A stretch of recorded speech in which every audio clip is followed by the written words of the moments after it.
I can't see anybody, so somebody have to say. Okay. Yep. Winter beekeeping. Okay. Guidelines for successful winter beekeeping. That very first one there is probably the most important thing that you can do for prepping for winter is ensure hives have low mite populations. In my humble opinion, that is the #1 key to success in beekeeping. You need to advance the screen. Go full screen. Yeah. Do what? Share the slide presentation.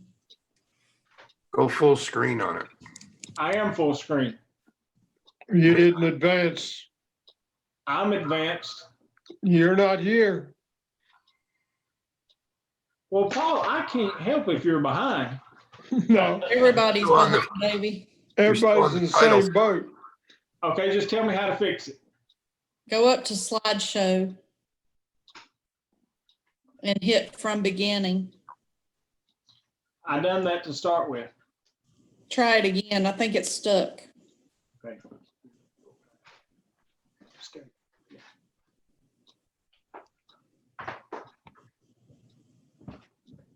There you go. There you go. It's still not showing for the slide presentation. Yeah, there's the second slide there.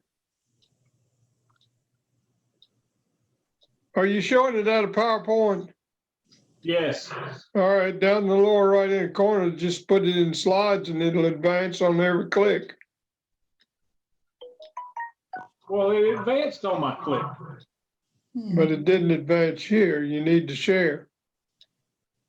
No, 2 over to the left of the bar. That little screen. You're right. 2 more over. Right there. Okay.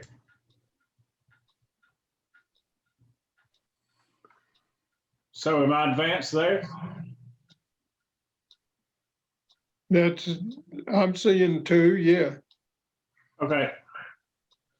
So we'll try it this way. Might need to click there. Okay. Okay. So the second one on the list is ensure hives have ample food stores. We'll go into a little bit more in detail on that in a minute. Provide enough ventilation to minimize condensation inside the hive. Keep entrance clear and free of obstructions, and do not disturb the cluster on cold days. If anybody has any questions, please just don't hesitate to ask. You'll have to unmute because the only thing I can see is the slide itself. Did I advance? Do y'all see that? No, You don't see Hive Health? no. Okay. Just X that. Let's take that. So there's more than one way to skin a cat. There you go. We'll just do it like this. Heavy mite population should be rectified in late summer into early fall. This allows for healthy nurse bees to raise healthy, fat winter bees. So when we talk about having low mite population, we're talking all the way back to the end of July, 1st of August of testing for mites and putting on treatments. If you've not already done that, you're way behind the 8 ball. Little to no brood rearing. Let's see. Basketball size clusters.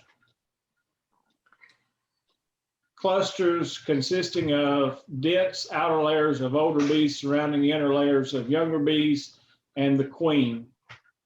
Now that cluster does turn itself over periodically to keep the bees warm. The ones on the outside will come in and vice versa. Population should be strong. If not, combine with stronger hives or reduce down to a nukes box. Still time to combine. You can still combine.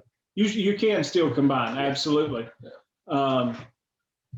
My gosh, yesterday it was what, almost 80 degrees. Yeah. Same thing again today, maybe not quite as warm.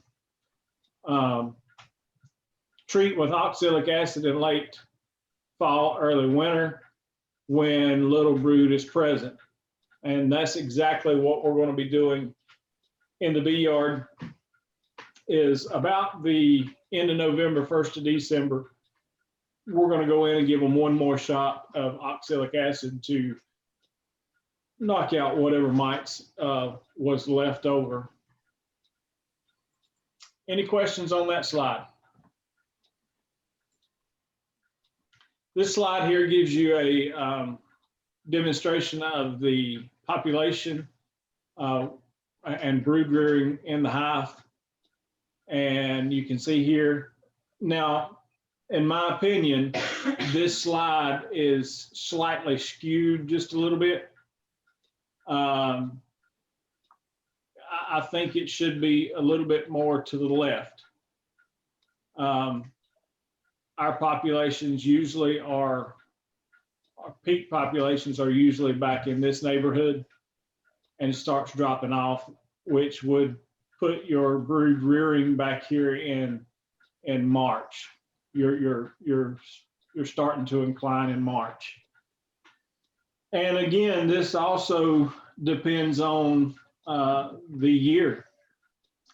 This past year, I have never in my life, which now I've not been a beekeeper near as long as Paul has, or Eugene, but I have never heard as many swarms in March as I did this year. It was unreal, and started in March and never ended. Never heard so many in September either. It was every week that we were getting calls on swarms.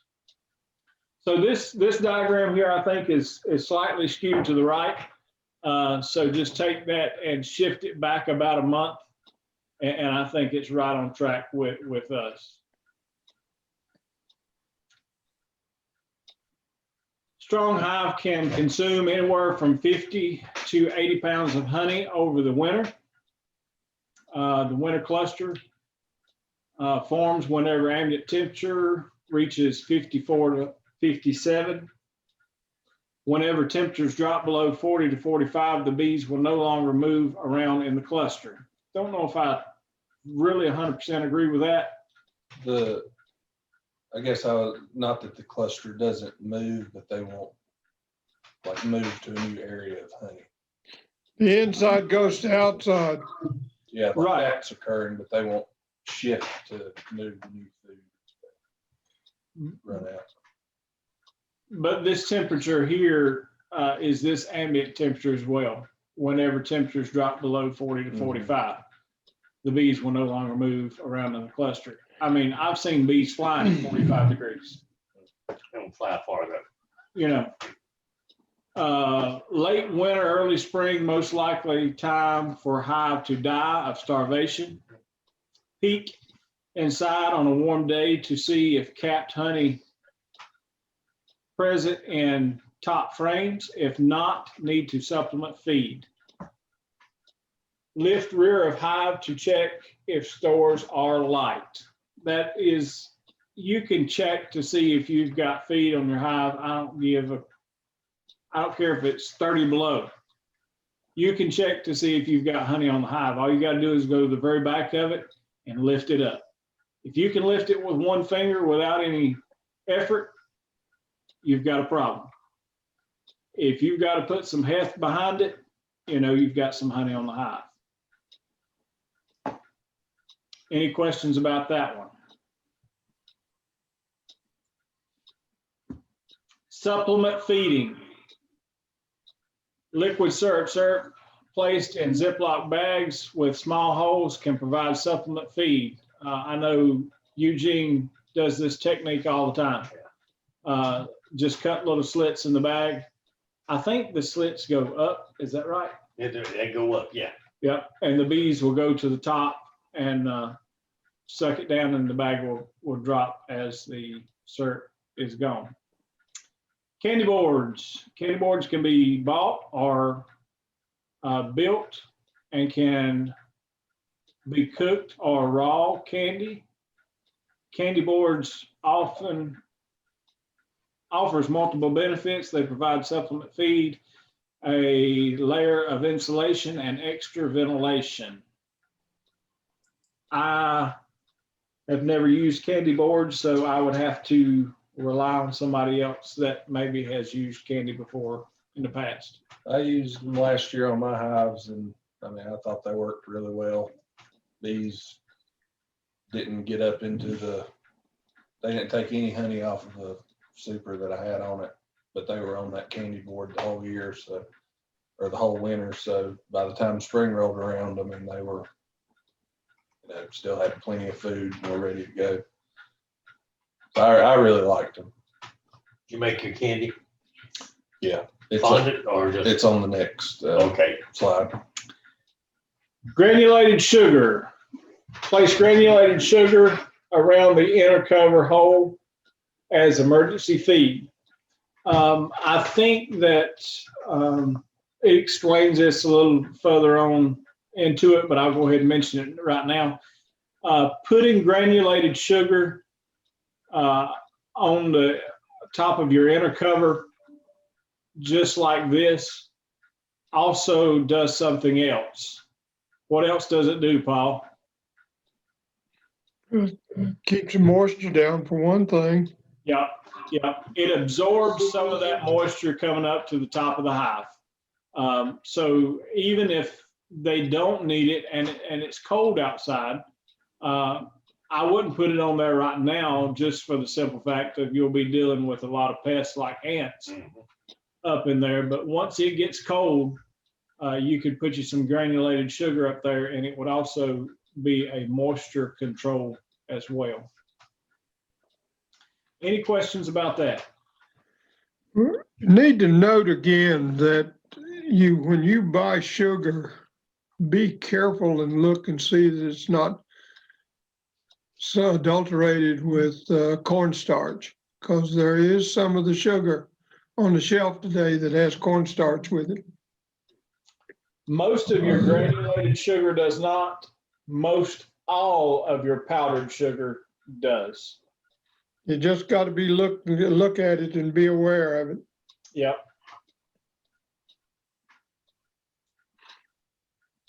Candy boards. Candy boards can be purchased, but can also easily built. All that is needed is a 1/2-inch hardware cloth and a 2-inch wide, 3/4 inch thick scraps of wood. The sugar will absorb any moisture that condenses on the top of the hive, add a layer of insulation above the bees, and add extra ventilation through vent hole. I'm going to have to refer to Eugene or Chad on this because I've never used one. I included this in there just because they are pretty simple to build, and I think that they work pretty good. But if anybody knows me, they know I like building a lot of my stuff. But if anybody needs any details on how to build one or want to build one, can contact me and go over details. But some of those are outlined in the bottom left there. The top entrance. And another thing these do with the added entrance at the top is if you get snow blocking your entrance down at the bottom, it still gives them an exit. It gives them ventilation. If they don't propolize it, I had one hive that was bound and determined to close that hole up last year. But it doesn't take much water. Whenever you mix the sugar, you want it the consistency of like sandcastle sand pretty much. And you just pack the board full with some tissue paper underneath and leave it inside for a few days to dry out and harden and ready to put on a hive. So if anybody has any questions and want some further information about candy boards, you can refer to Chad. If you don't have Chad's information, you can go on the website, and all of our information is on the website. So, Nate, I know 3 weeks ago, and I'm sorry, you had texted me about candy board stuff. Does that answer your questions, or do you have more questions on it? No, it does. Okay. Actually, my questions were when to put them on. So I actually went online and I built 3. I've got 3 hives. So I built 3 and mixed them up. I think it was 3 cups of water to 10 pounds of sugar, if I remember right. Built 3 boards out of it. Dried up good, and I've got them in a trash bag now, ready to be put on when needed. My main question is for quilt boards. So I'm planning on doing a quilt box above it and ventilating through it, but need some insight on that. Are you gonna use shavings with your quilt board? Yep, pine shavings is the plan. Using I've got some old shallow boxes that aren't good for scissors anymore. But if you've got the candy board, that'll control your condensation. And the quilt board or the shavings normally control condensation, plus add some insulation. You may not need them both. Depends on how cold it gets and how it stays. We'll talk about that. That is actually a topic a little further down right here. We'll get into that. And if we don't answer your question, please ask. Okay, thanks. Ventilation. Ventilation is key during winter months. Hot air from the cluster rises and hits cold air. Outer cover causing condensation, which I cannot read that because it's gone. Will drip On the bees. on the bees. Cold bees can survive, cold wet bees can't. Reduce entrance to smallest opening, keep clear of debris and snow. Can use screen bottom boards as long as there is significant wind break. Prop outer cover up with popsicle stick or similar material. Okay, so in winter beekeeping, there's 3 main topics, my opinion, is the first one being your populations of mites, the second one being food stores, and a close third is ventilation. Just like that slide right there says, the second one down, cold bees can survive, cold wet bees cannot. Bees can adequately survive in extremely cold conditions, but you add moisture into it and they cannot. There is no way. So we have got to ventilate the top of the hive somehow to keep that warm, moist air flowing outside the hive in some form or fashion. Any questions on that? There's a ton One of the things that comes up quite often is some are trying to feed sugar water both now and later on in the spring. One of the problems you get into is when you get a cold night, like a heavy frost or whatever, if you don't mix that sugar water, don't heat it before you dissolve it and mesh it together, it'll get crystallized or whatever back to sugar again. So make sure when you make your sugar water, you heat the water or use boiling water or whatever so that it totally dissolves so that it won't go back to cluster. There is one other way, Paul. We actually built a mixer for the bee club. I know nobody has seen that, but it is absolutely fantastic piece of equipment. And what I have done is mixed up 50-gallon batches of syrup and let that run for 2, 3, 4 hours. And it does mix together. 24 hours later, you can come back and none of that sugar has dissolved out. It is all still in the same state.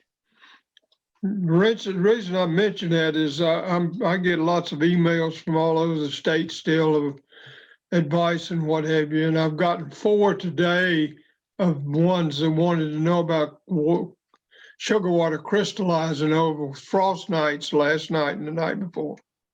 So it's just something that some people do and don't understand why. Now, let me also say that is a mixture of 1-to-1. That would not work on a 2-to-1 ratio. Just letting it sit there and mix itself. You would have to have some hot water to mix 2-to-1. No doubt about it. So if you're mixing 2-to-1, I would highly suggest you use some heated water. Yes. Okay. Insulation. I'm gonna let you read that one. Okay. You wrote it, baby. Insulation does play another key role in winter survival. It lowers the amount of heat loss and reduces the amount of moisture in the hive. Insulation allows the bees to more easily access food stores. And I think Davey's said this before, bees can starve inches away from food if it's too cold for too long for them to be able to move to it. You can think of it sort of like a water heater. If, the amount of energy it takes to maintain that temperature, if it's insulated, it requires less work to achieve the same goal. So that can, be applied to that. A common misconception is that insulating will cause bees to eat more food over the winter, and they will actually eat less because they're more efficient at regulating temperature. There's some different types of insulating methods. You can do a roofing paper wrap, and there's no real R value to that, but it helps absorb sun throughout the sunny parts of the days. Rigid insulation on the top and even around it if it's needed. And quilt boxes, they help more with moisture. An actual quilt box has a cotton sheet on the bottom to help absorb moisture into the shavings. Keeps it from dripping. Keeps it from dripping. But last year I used just my top feeders and filled them full of shavings and put that over the top of the candy boards. And that seemed to work very well for me. Our area shouldn't experience winters cold enough to need full hive wraps, but would benefit from insulating the top of the hive. Can I say something? Yeah. Okay. In this area, I would not recommend putting any kind of wrap around your hive unless, I think it was about 3 years ago, we hit a record for the length of time that we were below freezing. I think it was somewhere around 8 to 10 days. If you see a forecast that says that, yes, you can go out and put a wrap around your hive. Other than that, I would highly not recommend putting that. The reason being is the end of last week, we had frost on the ground. Saturday and Sunday, it was up close to 80 degrees. If you've got a wrap around your hive and it's 80 degrees, they're going to burn up. That's fact. And the winters that we've been having the past couple of years, there's no reason for us to put a wrap around our hives. Do you agree with that, Paul? 50 years of beekeeping and never used a wrap. But now, about 3 years ago, and I'm one of those beekeepers, I wish that I would have went out there those 10 days and put a wrap around my hive. I had hives at 3,000 feet at that time, and they survived okay. I had hives that didn't. And that goes back to also population in the hive. If you've got a strong enough population in the hive, they can survive it. If you've got a weaker colony and it gets that cold, there's no way that they can move. And they're just stuck. They can't do anything. Nate, talking about the insulation on the top of the hives using a, what do you call that? Quilt box. I think it's a great idea. It keeps the heat from escaping the hive. It holds that in, while at the same time absorbs moisture from that warm, moist air. So I think that it adds a huge benefit to a beehive. I would also make sure that I had some ventilation to get some of that excess warm, moist air out. I don't think that I would 100% rely on that to get rid of all of my moisture problem. I don't want to mislead anybody. If you feel comfortable with insulating, just be smart with what you do. I never used it because I didn't think I needed it. But if it gives you warm fuzzies to go ahead and fix it, I don't disagree with that. I'll disagree with it. Just because You can. we've had winters where we've had 80-degree days in December. And that's not been too long ago. And my bees absorbed that and didn't have a problem with it. But if that makes you feel better, help yourself. Okay, we're gonna move on. Yeah, I'm gonna let, he snuck this one in on me. I didn't get to review this one.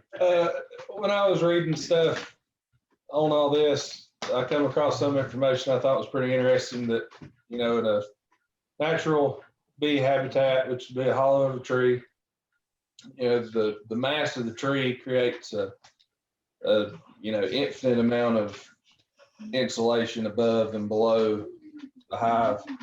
So, and then the tree walls would be the thinnest part. So warm air rises, and when it hits that top of the tree, since there's no real place for it to go, it would spread down on the side of the walls of the tree, and then that's where it would condense. So, because heat moves from hot to cold. So our hives are a different story. Once the heat rises, it's going to contact the cold inner cover if you're not using candy boards or quilt boxes or anything. And then that's going to cause condensation.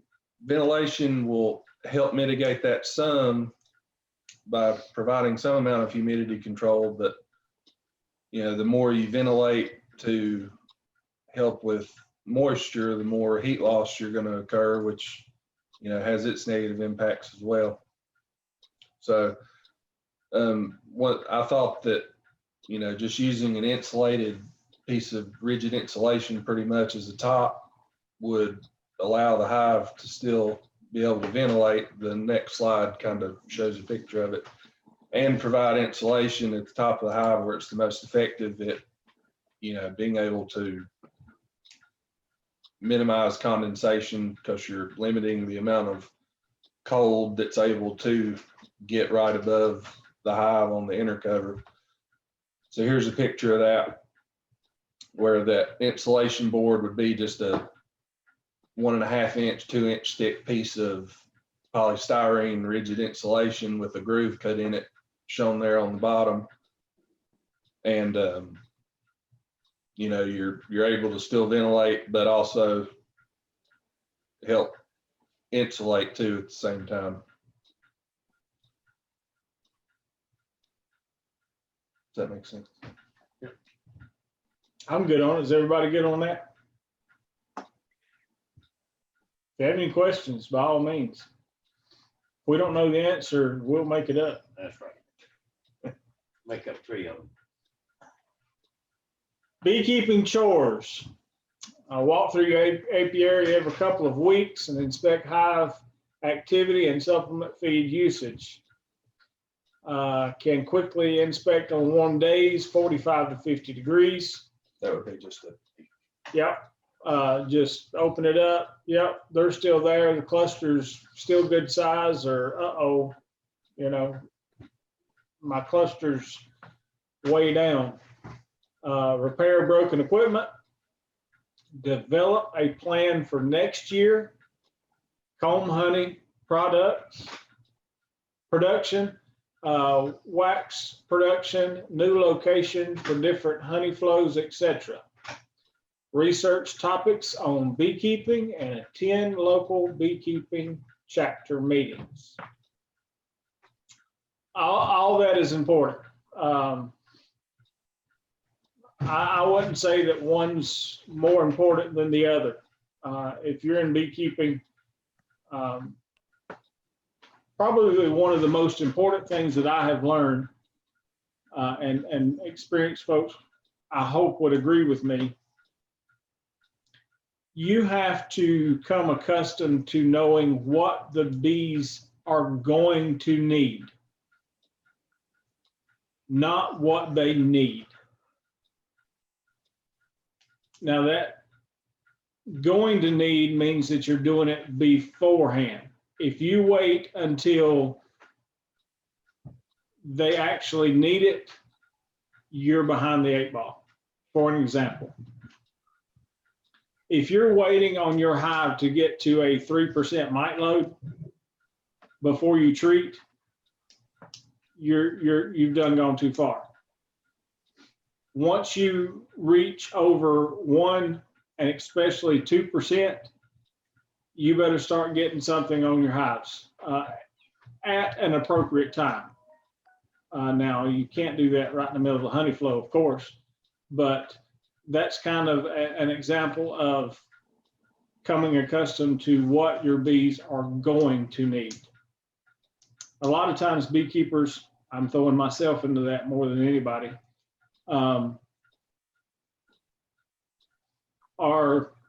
they get to the point to where, well, my bees needed feed, you know, a week ago, and I'm already behind the 8 ball. And then, oh, next week it's going to turn really cold. So we really need to be thinking about this way before the time that they actually need it. And that's what this slide here is pretty much alluding to. Any questions on that? Comments? I agree with all of them. I agree with the total bit, but I think you need to be more cautious on the quick inspection on a warm day. I have that inspection, but I open the lid and look through the little slot hole in the top to see if I see a few crawling around, and if that is, I'm okay and I get out. I do not go down and open up the hive and take a frame out or anything like that. And I'll elaborate on that one. Paul's exactly right. A quick inspection is a quick inspection. You lift, I'll even lift the inner cover and look down and see how many, you know, seams of bees that I have. But as far as taking a frame out, not going to do it. The reason why is because even if I did see a problem, what would I do about it? Can't do anything about it. You know, everything that you can see a problem about and actually fix this time of year, you can see looking down from the top side without removing a frame. And basically the only thing you're looking at is how much honey do you have? How much stores do you have? That's basically the only thing you can look at and actually fix this time of year. If- Broken equipment and duct tape. Yeah. And the reason why we really caution you about pulling frames out is because you can do harm by pulling frames out with bees on them. We do it in the summer all the time. The difference between the summer and winter is we can fix our mistakes in the summertime. But if you roll a queen in the wintertime, you're not going to find a replacement. It's not going to happen. The earliest you're going to find one is maybe end of March, 1st of April out of southern Georgia. So I'm with Paul on that one. I caution you very much about pulling frames out and checking this time of year on up until early next spring, which would be early spring beekeeping wise would be very end of February, 1st of March. That's when your queen's going to start kicking back in. And you're still not going to find a queen to replace if something was to happen, but that's the time of year where you can start taking, you know, a mite sample to see what your mite load is like coming out of the winter, and you can start doing mite treatments for early spring before the honey flow starts next spring. If you find a queen, she ain't gonna start laying anyway, so what difference does it make? Until about the end of February, 1st of March. That's right. Yep. And she couldn't start laying before that, but it probably won't be enough to amount to anything. Winter inspection. It is important to inspect hives every few weeks as weather allows. Again, inspecting the way we just described. On warmer days, quickly lift the lid to check food stores, replace as necessary. Peek at the inner cover for moisture, mold. When you lift the lid, increase ventilation at the top if present. This can be done with a smaller shim, a small shim. Knock on the side of the hive to see if you hear your bees buzz back to you. There is no telling how many times I've done that. If you don't want to open them. You can stick your ear down at the top of the hive and just lightly tap on the side of it, and you'll hear a bzzz, and then they'll quieten right back down. You say, "Yep, my girls are still there and they're still alive." Done that more a lot. Yeah. Any questions on that slide? Okay. Any questions overall? Any comments? Nate, does that answer all your questions? He's Muted. Good set of slides. You still there? Yeah, I think it does. I guess my main question is going to be, when do you put the candy board on? And I'm assuming you wait till it gets down to, 40 degrees or something like that. Last year I put mine on before Thanksgiving, like a week before Thanksgiving. But you can't, you can't look at the calendar and say, okay, well, I put it on the 24th of November last year, so I'm gonna do the same thing this year. It's all. Yeah, last year I was burning wood. Last year I was burning wood at this time. Yeah, it's all weather dependent. It's also all bee dependent too. What's your stores look like? Right.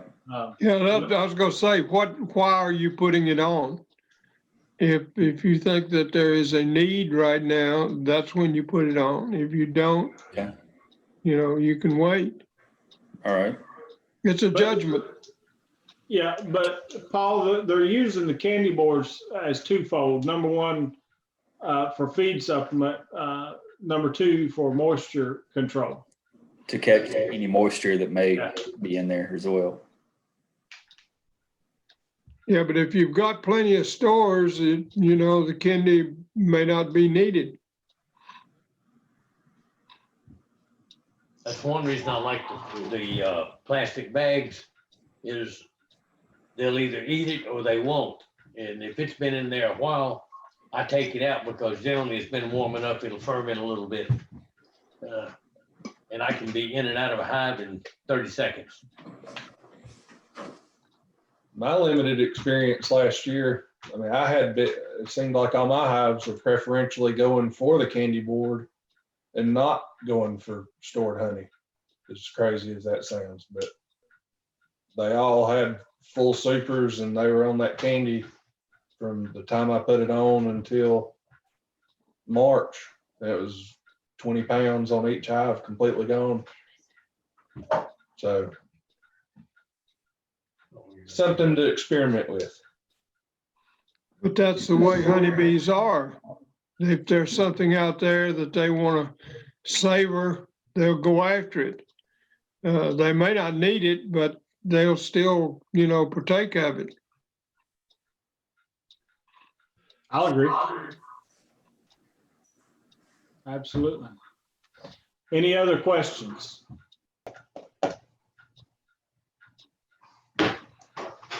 Okay, well, if nobody has anything else, we're going to bow out from over here. I would like to thank Joanna for hosting us. If it wasn't for Joanna, we would not be able to do this. So thank you so much, Joanna, for taking your time to hang around with us. Thanks. Yes. So, well, guys, I thank you so much for joining us tonight. And again, we're going to be meeting first Monday night of December. First Monday night? Second Monday night. Yeah. Stand corrected. Second Monday night in December, 7 o'clock. Okay. Good enough. All Sounds right. good. Till then, thank y'all so Have a much. good evening. Thank you. Thanks. Good night.